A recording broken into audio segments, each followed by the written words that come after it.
I mean, as you said, entertaining, fun, just interesting, which is really now all of a sudden they become the story. They are the story in the NBA. I don't care what anybody says. They're the must-see and to see how this thing is going to work and everything else. I just thought it was interesting. They can score on anybody, and they will score on anybody. The question is, and everybody said the same thing, who is going to play defense?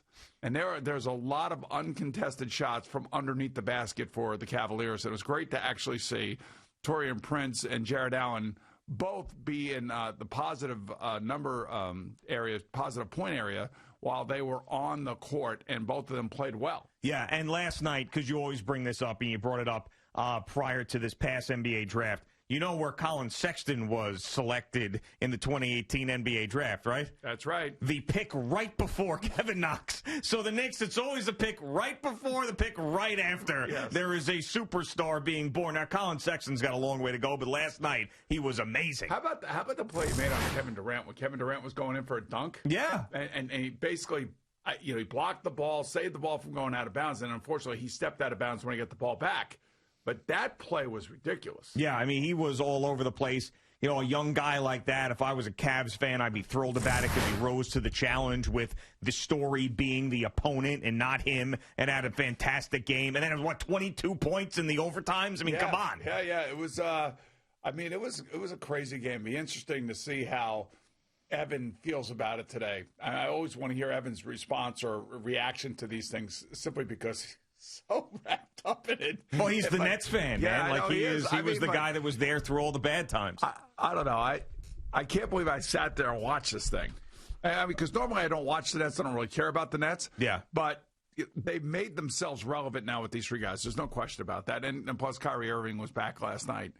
But again, somewhere along the line, somebody's going to have to play defense. You know, the one thing I was thinking about this. When the Miami Heat put their guys together, Bosh, Wade, and LeBron, they all are defenders. They all defend as well as put the ball in the basket. And that is different than these guys. These guys are clearly wide open, dribble the basketball, get in the flow of the game, shoot it, score, and then go back and stand around. Well, I mean, even the Warriors, too. I mean, if you think about Draymond Green, Andre Iguodala. I mean, you could say that, Stephon Curry wasn't the Stephen Curry. Now they're making me say it. It's Stephon Curry. Stephen Curry, not Stephon, like we had in our IDs for 10 days. Stephen Curry was certainly not the greatest defender in the world. But they defensively, I mean, they had some guys who played some defense. Now, some of the best defenders that the Nets had, left in the deal, Jared Allen being at the top of that list. So that's something, they're going to have to figure out. Offensively, and Kyrie said it after the game, offensively we have to be better even though we scored all these points because it wasn't enough. I mean, it's really about the offense was enough. The defense wasn't enough when you have a guy like Colin Sexton going crazy. And as far as Kyrie, I mean, he played well. He came out. He scored a ton of points right off the jump. And he was, after the game, he was calm, cool, collected, said all the right things about the team and everything else. And you're thinking, oh, wow, Kyrie's back. And Kyrie seems grounded. And Kyrie's going to be here for a while. But with the track record, you have no idea when that's going to turn. But even though they lost the game, night one so far so good with Kyrie coming back. It's not like he had some sort of meltdown out of the court. But they lost the game, and the worst part of losing the game is how many points they gave up in the game. Oh, yeah, of course. Especially, it's not like you're playing the greatest offensive team in the history of the league in the Cleveland Cavaliers. I mean, it's but not. How great must that feel? If you're a Cavalier, if you're Jared Allen and you're Taurean Prince, and you're in the locker room after the game, and they contributed in the game too. I have to tell you, that has to be the most unbelievable feeling for those guys. That's satisfying for sure. Yeah, absolutely. So, I mean, this is going to be a spectacle. It's going to be fun to watch every night. It is. I mean, I know that we are openly hoping that they don't win a championship. I think Richard Jefferson said it last night. He goes, "Look, man."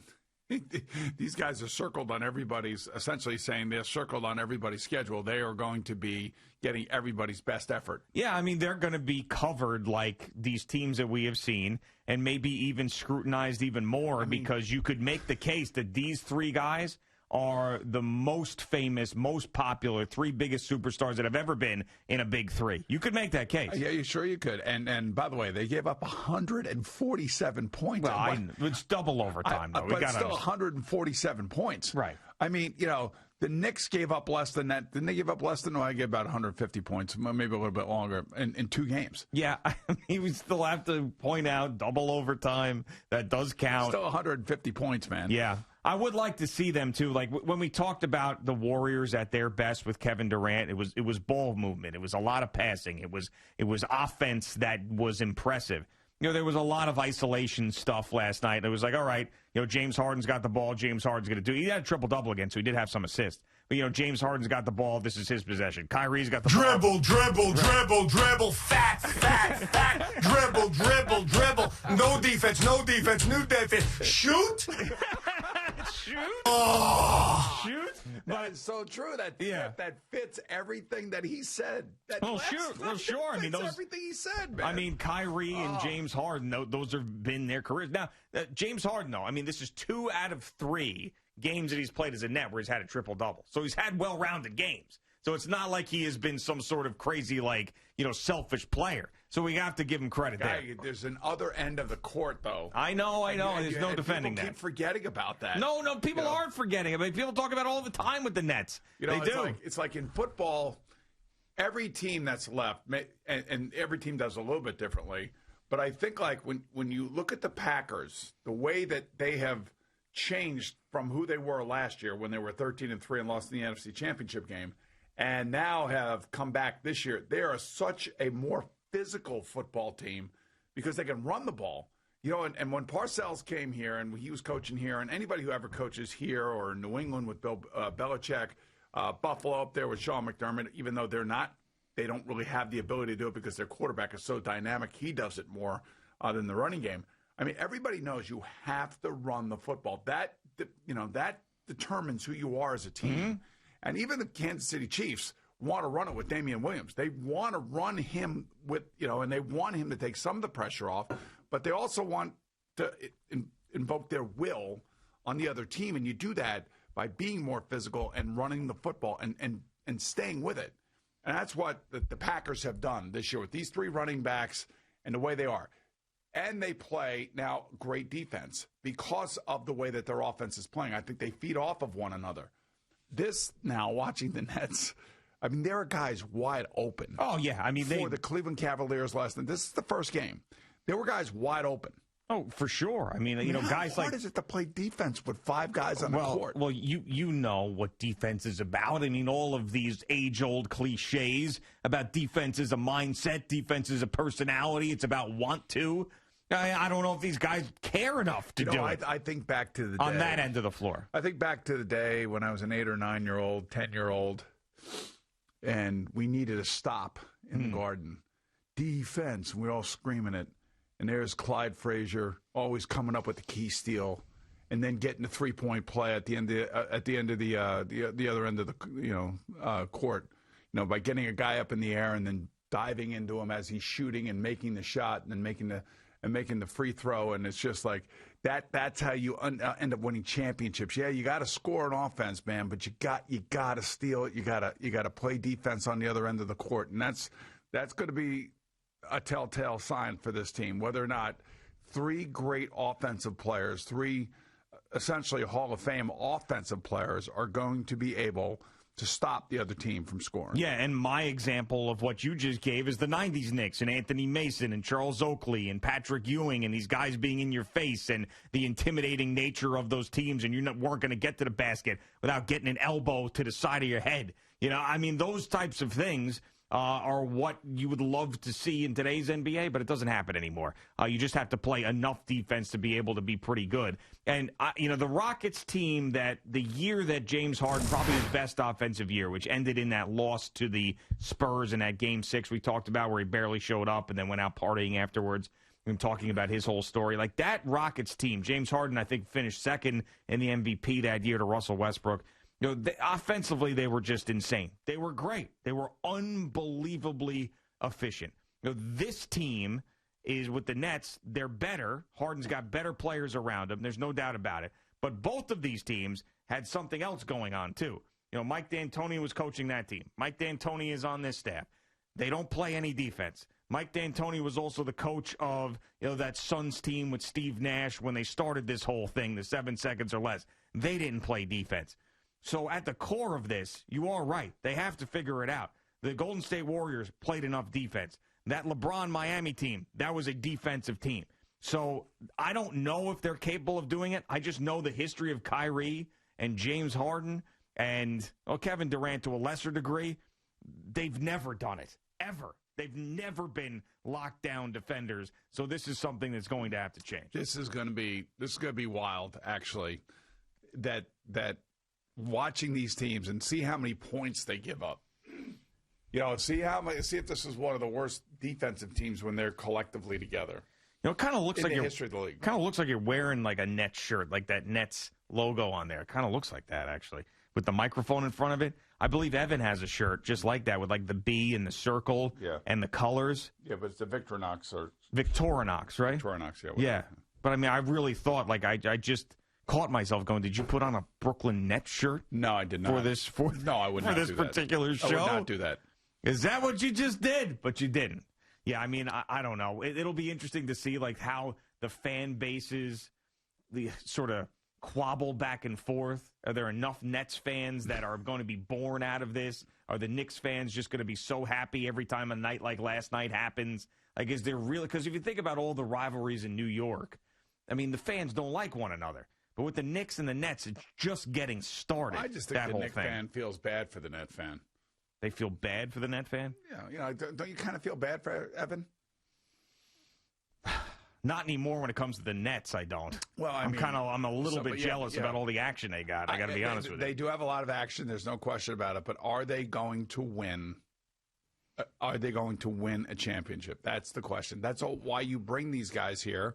And this is why, you know, when you have the three most expensive big three ever put together, and they don't play defense, are they going to be able to win a championship? Yeah, so you're right. They could sweep the Eastern Conference Finals 4-0, go into the NBA Finals, go to a Game 7, go into overtime, lose Game 7 by 1 point, and this season would still be a disappointment.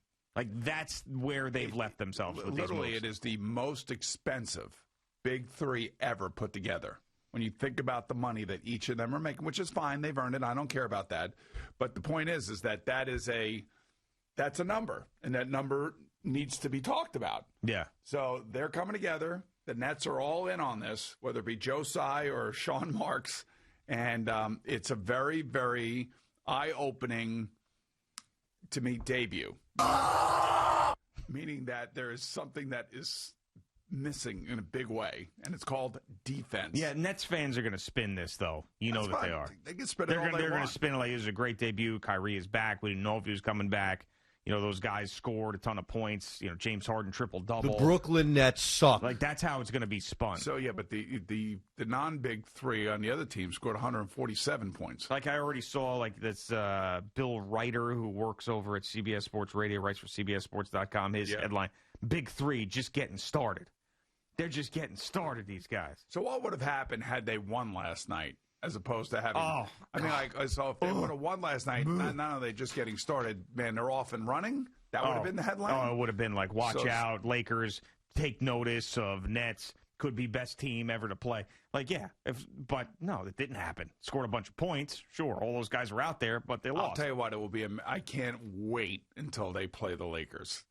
Because the Lakers have bigs that play defense and rebound. Yeah, absolutely. So I just want to see what that's like. As long as LeBron is still at the top of his game and he hasn't slipped really yet, I mean, the Lakers are going to be favored in that series. They will be. They just will. Do you think they get to that series, or do you think Giannis and the Milwaukee Bucks make a trade and add somebody else like a Julius Randle or something and say, let's go? Interesting thought. I do think that the Nets will make it to the finals. I do. That's where I sit here right now. I think that's probably it. Wouldn't that be great if they didn't? Oh, yeah. I mean, if they didn't, it'd be a total disaster. If they lost the finals, it'd be a disaster. But if they didn't make it, they get knocked out in the first round by, like, Orlando. Let me just use my NBA. Let me use my NBA lingo. The ball skills and the length and the shooting touch and the ISOs are all there. You see it all. You don't know, so shut your mouth. You have no idea what you're talking about. But when we come back on the other end of the court, there's nothing. There's no effort. There's no nothing. Just like, let the guy shoot. Not get the rebound. We'll go down and score again. Right. They're just banking on missed shots on the other end. That's it. It's gonna be amazing.